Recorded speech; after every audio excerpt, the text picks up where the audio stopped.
In what is described as historic moment held at the defense headquarters in Banjul, see the eloquent and outspoken Army Chief of Defense Staff, Lieutenant General Yankuba A. Drammeh, hands over the CDS baton of command to his successor, Major General Mahmoud O. Cham, who is now the new Army Chief of Defense Staff. Lieutenant General Drammeh retired voluntarily on August 29, 2023, at the age of 60 after serving 39 years in the Army. In his statement, the outgoing Chief of Defense Staff, Lieutenant General Yankuba A. Drammeh, said it has been an exceptional privilege and honor to have been accorded with the rare opportunity to serve his country in uniform for over 39 years. I must admit, it has been an exceptional privilege and great honor for me to have been accorded this rare opportunity to serve my country in uniform for almost 39 years. Distinguished invited guests, ladies and gentlemen, retirement is one critical issue that conforms to the popular African adage, which states that whatever has a beginning must have an end. Equally, it could imply the longest day must come to an end one day. This adage implies that every worker in any field of human endeavor would normally disengage from work sometime in the future. CDS Drammeh also outlined how challenging it was for him and his team as his appointment coincided with the COVID-19 pandemic and the proceedings of the TRRC, in which the testimony of some of their members sends a shockwaves within the country and beyond. It would be recalled I was appointed to the prestigious position of Chief of Defense Staff of our nation's military on the 5th of March 2020. The period of my appointment, fortunately or unfortunately, coincided with two notable events of national and global dimensions that have challenged our resilience, that has challenged our determination and resolve to keep the sanctity and cohesion of this country against prevailing national agitation and global economic uncertainties. Precisely speaking, I was appointed during the short period of the unprecedented outbreak of the COVID-19 pandemic that threatened the existence of the human race. It also coincided with the height of the Truth, Reparations, and Reconciliation Commission proceedings, in which the testimony of some of our members sent shockwaves across the country and beyond, given the gravity of the crime they confessed to have committed. Apparently, this shocking revelation, shared by our members, placed the Gambia Armed Forces at a very serious crossroad of mistrust and contempt. That was the time I came in.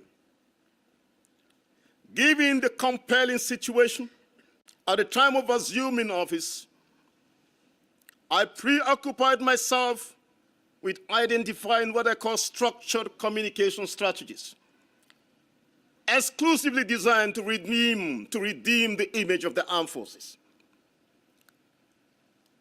What I did is not an mystery to any one of you. CDS Drammeh emphasized that the Gambia Armed Forces must remain apolitical, non-tribal inclined, and professional responsive in the discharge of its constitutional mandate. The People's Armed Forces, I wish to emphasize that the Gambia Armed Force must remain apolitical, must remain non-tribally inclined, and professionally responsive in the discharge of its constitutional mandate. It should be emphasized, the Gambia Armed Forces, like most military across the world, is the last line of national unity. In view of this, the Gambia Armed Forces cannot afford itself to be divided, either on political lines or tribal lines. Any attempt to do so, it is my considered view, it presents an ugly consequences.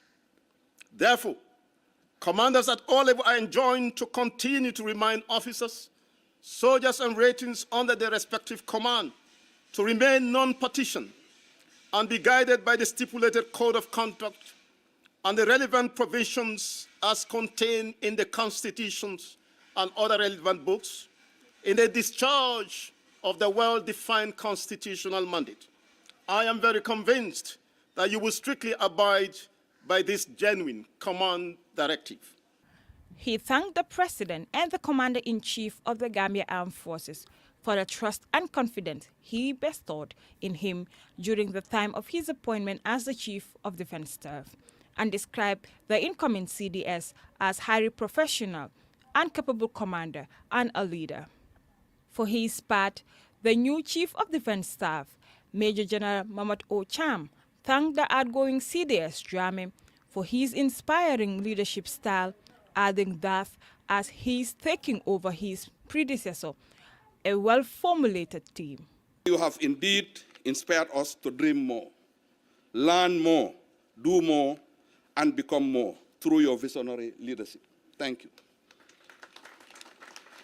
We are indeed glad to have been in the armed forces at this auspicious time to benefit from your leadership style. We thank you most sincerely for all the timely initiatives you have undertook. These reflected positively in the general outlook and posture of the armed forces. We pray that Allah, in His mighty powers, will continually steady your hands and bless you as you journey through life and into your new endeavors. On behalf of the officers, soldiers, and ratings of the Gambia Armed Forces, and indeed on my own behalf, I want to most sincerely thank you for your distinguished and meritorious service to the nation. Excellencies, distinguished invited guests, ladies and gentlemen, as I assume the office of Chief of Defense Staff, I count myself lucky to have inherited from my predecessor a well-formulated and determined team comprising of my service chiefs, highly motivated directors, and principal staff officers at both the Defense Headquarters and the Joint Services Headquarters. CDS Cham said the Gambia Armed Forces under his command will remain loyal and uphold the tenets of the Constitution and rule of law, fairness and equity, particularly for making the ultimate sacrifice. Armed forces under my command will remain loyal and uphold the tenets of our Constitution and rule of law. Consequently, we will be resolute to uphold the principles of justice, fairness, and equity. Therefore, all rewards, benefits, sanctions will be strictly based on merit, competence, commitment, and conduct. The armed forces under my command will be an armed forces that is apolitical, subservient to legally constituted authority and power, and law-abiding, but equally highly trained, equipped, and motivated to perform its constitutional roles both at home and abroad. Make no mistake, my command will steer the armed forces to fulfill the aspirations of the soldiers. The desire to sacrifice one's life for country must be met with equal, if not even more, commitment to look after the welfare of those making the ultimate sacrifice. The highlight of the event was the exchange of the Gambia Armed Forces command flags, with everyone on their feet to witness the occasion.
tenure in office, the Gambia Armed Forces have instituted strict adherence to discipline, regimentation and ethics within the military, and has demonstrated professionally responsive in the discharge of its well-defined constitutional mandate as an institution. Aissatou Koli, Gambian Talents TV.